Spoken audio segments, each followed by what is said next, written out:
In September of last year, Facebook settles with the state of California for $750 million because the state of California says, hey, Meta, when all these people come to your websites and you track all this data through pixels and Meta that they haven't consented to, you're violating their privacy rights. They're just posts sitting out there, and one of them was an image of a monkey that my team must have just grabbed Google Images or whatever. And what we found out is that there's companies that go out and buy rights to all of these images, specifically so they can reverse search on Google who's using these images, and then send them just blast out, and we got shook down.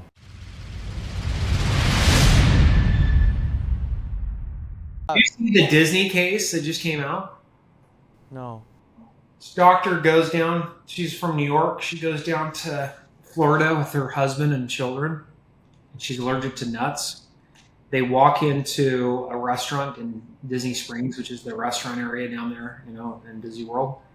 They eat the Irish pub, which I've eaten at. They ask, is there nuts in this? They say no. She goes ahead and she eats it, she dies. The husband files a lawsuit against Disney for wrongful death. Disney files a motion to dismiss because they have an arbitration clause that's in the Disney Plus terms and conditions, which the husband signed up for a free trial years before. They're saying prior customer agreed to arbitration provision. This should not be in court, but it should be in arbitration. The court should dismiss. Now, I'm not sure. I think Disney's wrong on this, but the court's entertaining it. So what does that mean for our clients? You better damn well make sure you got everything in those. If Disney wins on this, you better make sure that you've got the best terms of services that you're using with your clients across the board, because it's not just the waiver class action clauses. It's these limited liabilities and the dispute resolution clauses, because you never know what's going to come up. If they come around, you're doing a live event and somebody slips and falls, or they eat something that they shouldn't, they die.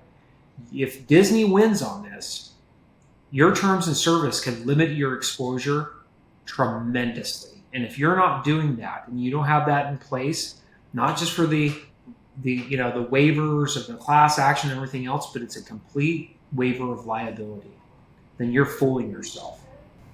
So this is interesting. So the terms of service then, Greg, by the way, I'm just going to use that as the beginning of the podcast. So we've kicked off into the podcast already. So here is my question to you. Terms of service is the part that's at the bottom of the website? Or is there an actual contract that they should be signing? So I get a customer, they buy, they have to go through a contract, and that's the terms of service that you're talking about. Yeah, no, it's every time you visit a website. So when you do an opt-in, so when you go through a standard opt-in, when I'm getting client information from the very beginning, it'll always say something like this: by providing this information, you agree to allow company, XYZ Corp or LLC, whatever it is, to contact us via telephone, text, or email. Even if we put ourselves on the do not call registry on a state or federal level, you give us authorization to do that. Plus, you agree to our company's terms and conditions and privacy statements. And then at the bottom of the web, there's a place to links to the terms of service and privacy statements. Now, the privacy statements are important because they'll have clauses in there that help protect against the California Consumer Protection Act, the CCPA. And if you're advertising in the EU, the GDPR, the European GDPR. You have to have those disclosures on there. It's an automatic violation. We talked about this, and you and I have talked about this, but I don't know if we've talked about it on the podcast. In September of last year, Facebook settles with the state of California for $750 million because the state of California says, hey, Meta, when all these people come to your websites and you track all this data through pixels and Meta that they haven't consented to, you're violating their privacy rights. And we're suing you for that. So Meta's like, hey, I'm not going to fight this. We're going to settle it. So they settled it for $750 million. So fast forward to January this year, I get a client that calls me up and says, hey, Greg, I got this arbitration demand letter from an attorney in California. And it basically says, hey, you violated the Privacy Acts under the CCPA because you're tracking Meta and pixel data similar to Facebook, who just settled for $750 million.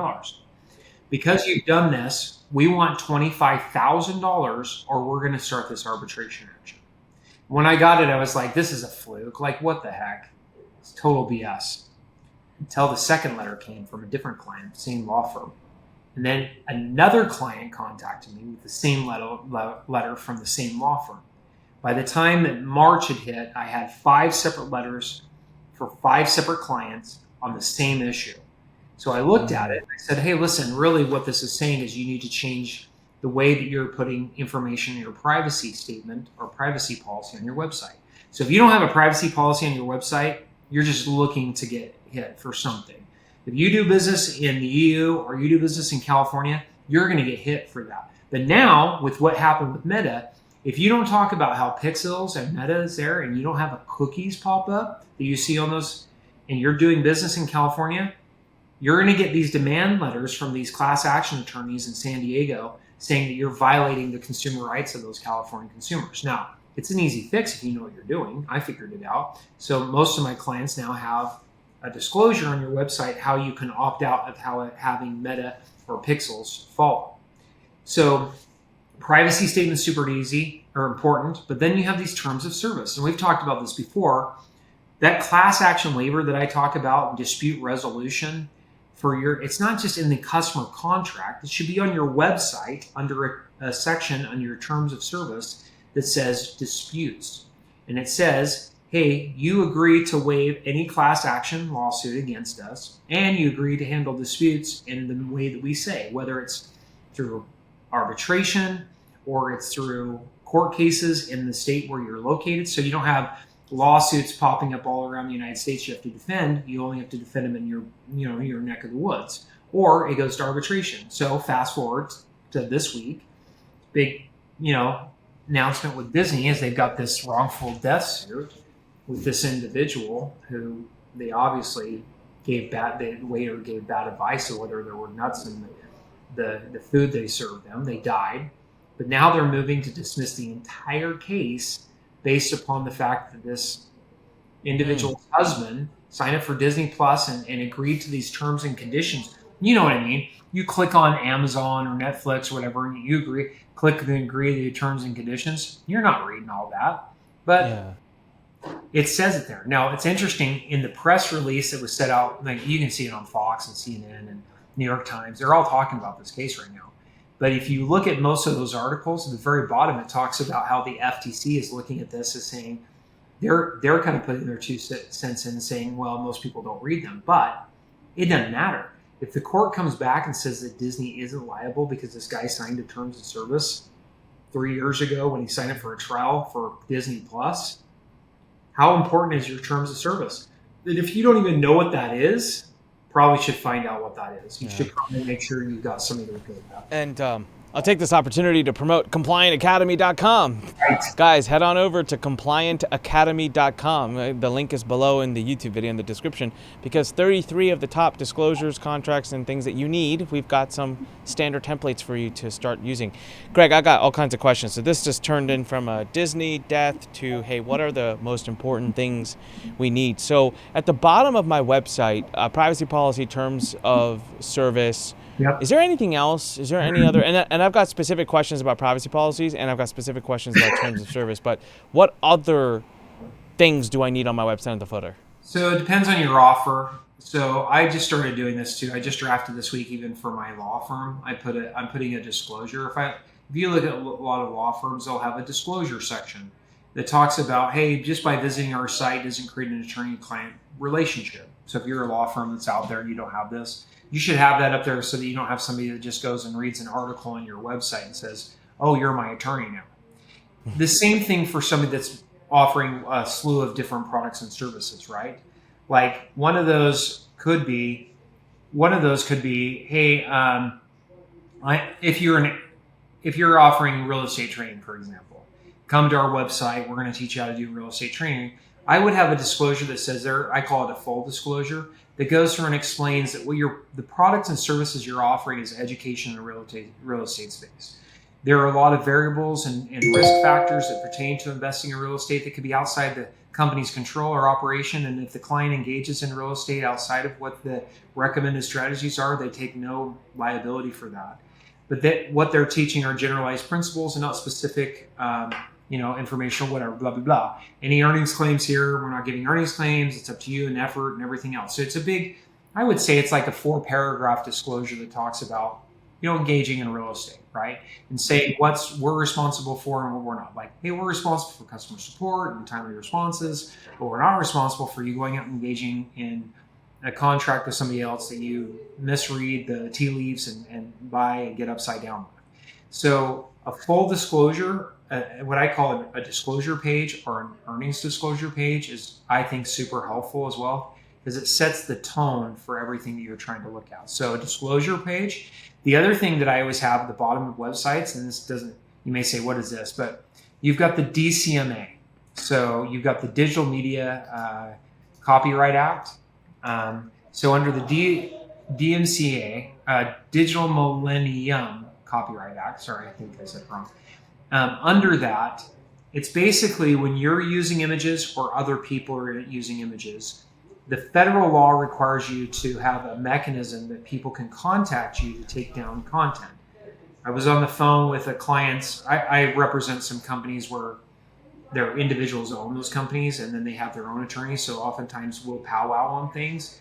And so we got on a call today because I found out it's a digital course offering by my client. They sell it in a VSL and a live event setting where you can buy their training packages. Well, last week they ran a report and they found about 20 different websites that had taken that course, downloaded it, republished it on their websites, and now are promoting it as if their own course and selling it for a discounted price that is available for my clients. So we got on the phone today because we were like, hey, we got to make sure this gets cut out pretty quick. And so we're kind of tag teaming on how to handle these 21 different websites. And the one way we're trying to do it is by using this Digital Millennium Copyright Act, because we have some copyrights and trademarks that are available for that, but we know that they're violating the proprietary interests of our clients. So they're all going to get these cease and desist letters, and if they don't respond, we're going to sue them under the DMCA.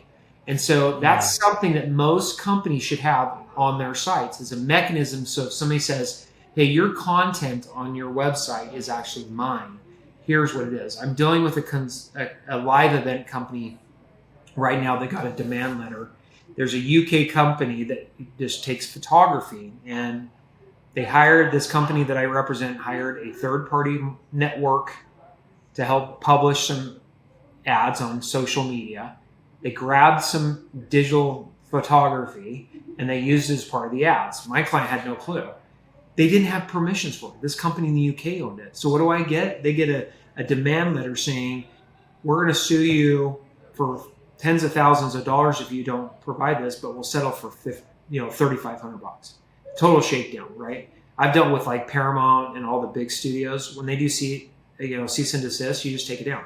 So tell the client to take it down and all that stuff, but they're still dealing with whether they're going to be liable under this DCMA. So what they should have had, which they didn't have, they should have had something on their website, because it would have eliminated this whole concern in the first place. If they had a DCMA policy published at the bottom of their website, like terms and conditions and privacy statements and everything, if it had been down there, then this law firm sending the demand wouldn't have had any legs, because they would have just submitted a request for it to be taken down through the website, and then that would have handled it. But because they didn't, now it's opened up for this law firm threatening to sue them for tens of thousands of dollars or a quick settlement of $3,500, which is a total shakedown, just so you know. But anyway, it's all about eliminating potential concerns. We talk a lot about regulatory issues, right? We're like, hey, how can we keep the FTC and the AG and the SEC and the FCC from suing us? But the other issue that we have to talk about all the time is, what are we doing to open up liabilities? Would you have ever thought like, hey, something that I post on my website in a marketing piece could open me up for scrutiny from another third-party company? Probably not even thinking about it. We've had that, by the way. So we've had the image issue for a blog that we set up, I'm not exaggerating, 10 years ago, abandoned it 7 years ago, and they're just posts sitting out there. And one of them was an image of a monkey that my team must have just grabbed Google Images or whatever.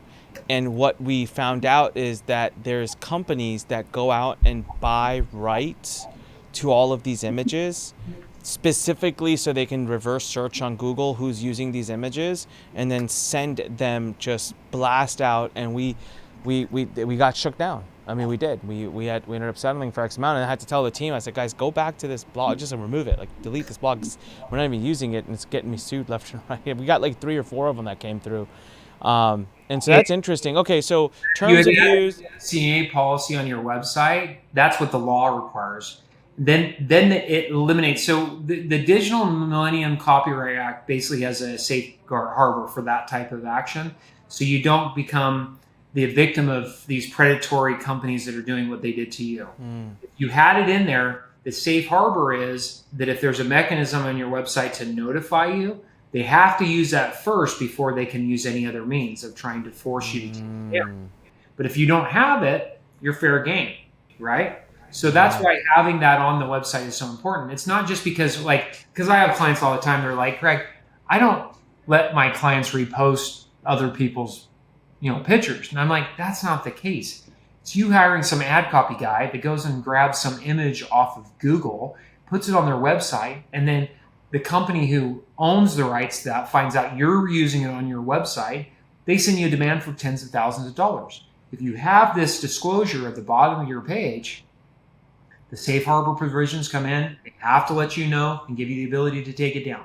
If you don't have that, game on. They're going to send you a cease and desist and ask you for tens of thousands of dollars. Yeah. Okay. So we got privacy policy, terms of service, full disclosure, DMCA. Anything else that has to be at the bottom of every website? Those are the general big ones that I try. I have what's called general footer that I put at the bottom of my website that kind of sets the tone of it before they click on it and everything. A lot of clients don't do that.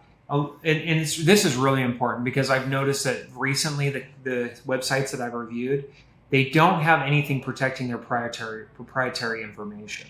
They don't have copyrights or trademarks put on there, even if they haven't trademarked or copyrighted. I mean, I think that's best practice you do that. But say you haven't, I'd still go through and put a C or a TM on there, and then the date, the current date. When you have one that says copyrighted 2020, people start scratching their heads and they're like, is this legit? So make sure you update the date on that. But in the footer, I preserve the information. And I also I'll do, and this is really relevant because we were talking about testimonials before, I'll go ahead and I'll address it, even though I'll have a general, if they use a testimonial in the body of their landing page, I'll have the disclosure by the testimonials that they can see. But at the end, I kind of bring it back and I talk about it. Like, hey, Bob, the information you've seen about Bob today, it may not be typical. He's sharing information for you as an example, not a guarantee of results. The training he provides does X, Y, and Z. It doesn't provide a specific rate of return. Your results could vary. And then it's included in that.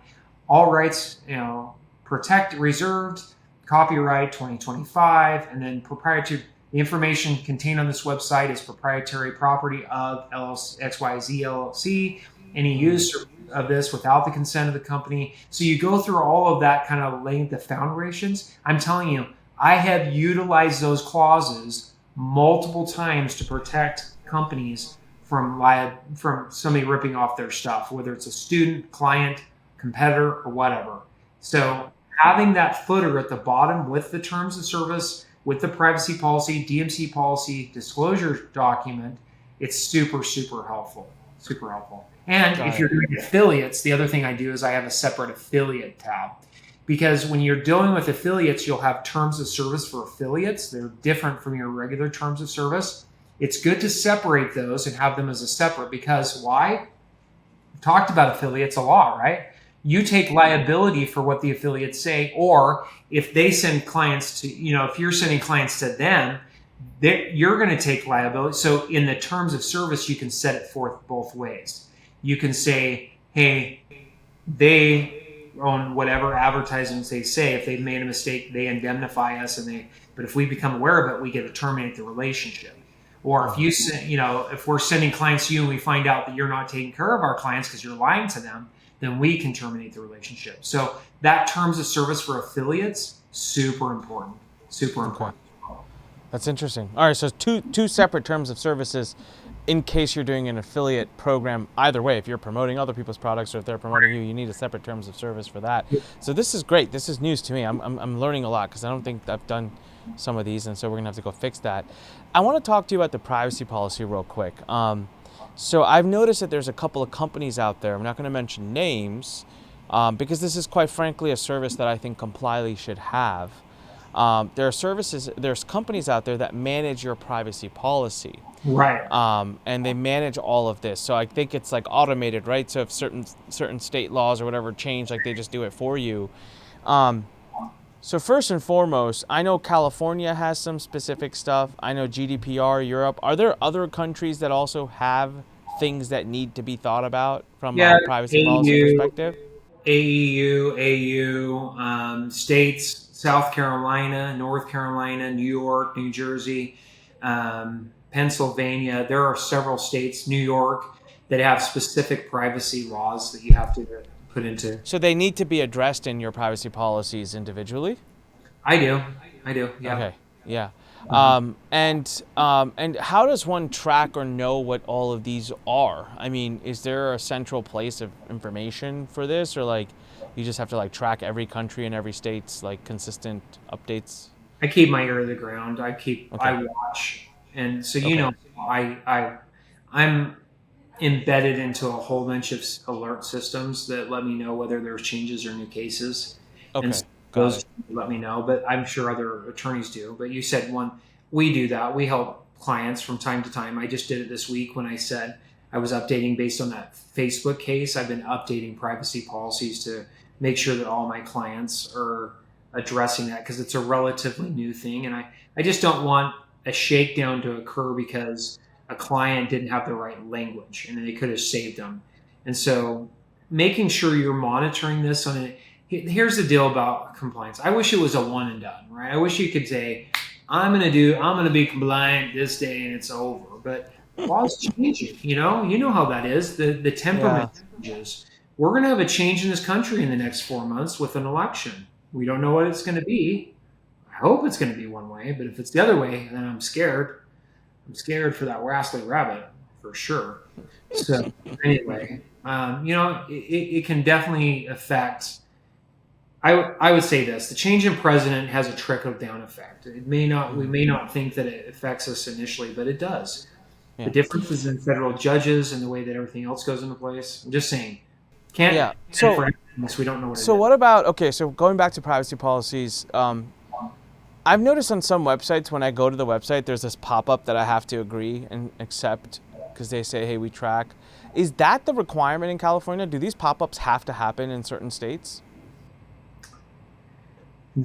So best practices in California now is the pop-up. I did a ton of research this week on it, and I found several pop-ups. In fact, after I'm done, I'll send you an email with the pop-up that I've been sharing because I think it's actually a pretty decent one. But if everything I'm reading and the changes in the rule with this meta pixel stuff is if you're soliciting into California, you're going to want to pop up there for cookies, authorizing the company in order to follow that. Similar, is GDPR similar? Is it going to be on a pop-up there as well? Doesn't have to, but I figure if you're going to do it, you might as well do it. And it'll pertain to both the GDPR and the CCPA. Okay. That's interesting. That's really interesting. Greg, I think this is something that we can also really build into Complyly. Like I want to build this like where we can automate a lot of this and people can just, that way you use Complyly to build your privacy policy out and then you just don't have to think about it. Like we automatically update your privacy policies as the late laws change. Like just keep you in the clear. That sounds like something. The other thing we talked about was putting together a weekly newsletter of changes as well through Complyly. Yeah, absolutely. We're working on that too. That's definitely coming out too. So, all right, this has been a really powerful episode. I want to keep it short as it is. Now, I want to invite everybody to compliantacademy.com because we do have templated things that you can use to get started. Now, remember, each of these templates need to be modified to your business and your needs. And so I still encourage you to reach out to Guardian Law, reach out to Greg, and get them to personalize it to your business. But at least to get you a start, Compliant Academy, go there right now. Not only do you get all these disclosures and documents, you get access to Greg every single month without paying the retainer and the hourly fees. You get access to me regularly, you get our community, you get the certification program on what not to say, and you get my 8-part course on what to say. How am I converting really well right now while being compliant? Well, I'll teach you exactly what I'm doing and how I'm doing it. And of course, you also get our vault, where we keep adding copy and different things that we find and write and create that are compliant, so you have things to model after. And last but not least, we're up and running at Complyly, so go to complyly.com, and I don't think it's up by the time it might be up by the time this episode releases. So go to complyly.com. We're launching a freemium feature to let you play with it. So you can actually take your URL or take a couple thousand words, pump them in to the front end, and it'll give you a score to show you just how bad or good you are. You won't get to see all the specific violations and warnings that you have to join us for, but we're doing some really cool stuff over at Complyly. Come join us, come enroll into it, and of course, come work with Greg and I over at the book, Don't Say That. Go to don'tsaythat.com/go, grab a copy, and of course, join us in Compliant Academy. So, been awesome. Have a privacy policy. Have terms of service. Have a terms of service for affiliates. Have a DMCA, full disclosure, and make sure you have a copyright and trademark statement so that you protect your content. The DMCA one was a big thing for me today. I think that's something that we can also automate using Complyly. So really cool stuff. Greg, thank you as always. Been a powerful episode. And to the rest of you, come join the community, come support the community. Greg and I still haven't gotten rich off of it yet. Not according to a specific attorney who just loves to keep attacking me. So keep it coming. Keep it coming. Yeah. Keep it coming. Yeah. Keep using my name to generate clients for yourself. Come on, Karen. Come on, Karen. Keep using me to generate clients for yourself. I am happy to be of service. To the rest of you, love you guys. Talk to you guys later. Greg, thank you as always. Bye.